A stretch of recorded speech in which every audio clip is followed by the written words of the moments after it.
भरती नाही झाल्यानंतर आहे ना माझ्यात कंस्ट्रक्शनचा चालू केल्यावर प्रवास आहे ना आज आहे ना डायरेक्ट आहे ना इथं येऊन थांबलेला आहे. तू आता ते रे भैया शाळेत जा गपचिप, इकडे काय येऊ नका कोणी.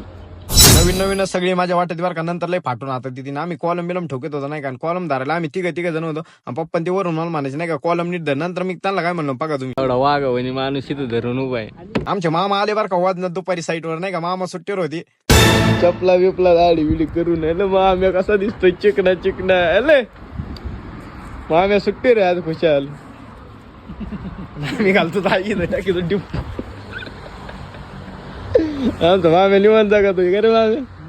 माम्या माहिती माम्या म्हणते मी लोकं बांधून नाही देत. मामाई वाजनात मंगळवारी सुट्टी मारली होती ना आम्ही ना डायरेक्ट साईटवर होतो नाही का. मंगळवारचा दिवस गेला बुधवारचा दिवस चालू झाला. वर्दी चेंज करून डायरेक्ट ना साईटवर गेलो बरं का. आता बुधवारच्या दिवशीचे ब्लॉग हे दोन्ही एकत्र टाकू राहिलो कारण की एडिटिंगला टाइम नाही भेटला. त्याच्यामुळे मग काय टोप लेवल ते करून घेतलं नाही की एकदा वाजनात. नंतर गज ओढीत होतं बरं का. खरं तर उन्हाळ्यात आता अशी फाटून आता तिथे ना कंस्ट्रक्शन वाल्यांना माहिती माझी लाईव्ह फिलिंग आहे का तुम्ही.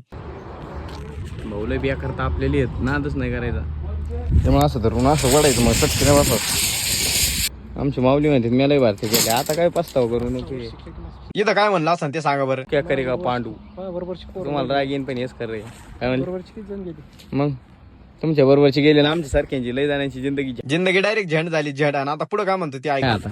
आलिया भोगशी असावे सादर कभी खुशी कभी गम कभी देशी कभी रम. नंतर आहे ना माऊला घेऊन आलतो बरं का जेवला. आता किती दुःख असलं ना हसत राहायचं माणसं नाही का. मग एन्जॉय बघा तुम्ही एकदा फक्त.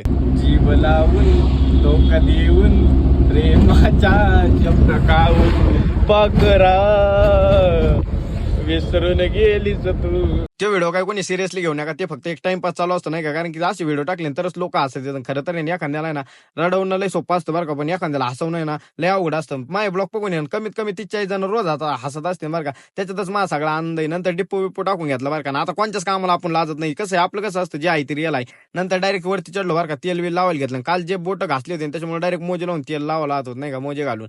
मग नंतर डिप्पल पलटी बिलटी मारली. मग खोरं हातात आले तुम्हाला माहिती चिंच्या आईच्या गावात एकदा खोरं घालीत असतो त्यांच्यामुळे जे दिवस आलेत. आणि संध्याकाळी जेवढं आलतो नाही का. आता पुढे गायची ज्याला ओळखा ना तिने आता मग उद्याचा ब्लॉग नक्की बघा. टोळी कसा राडा घालते आता.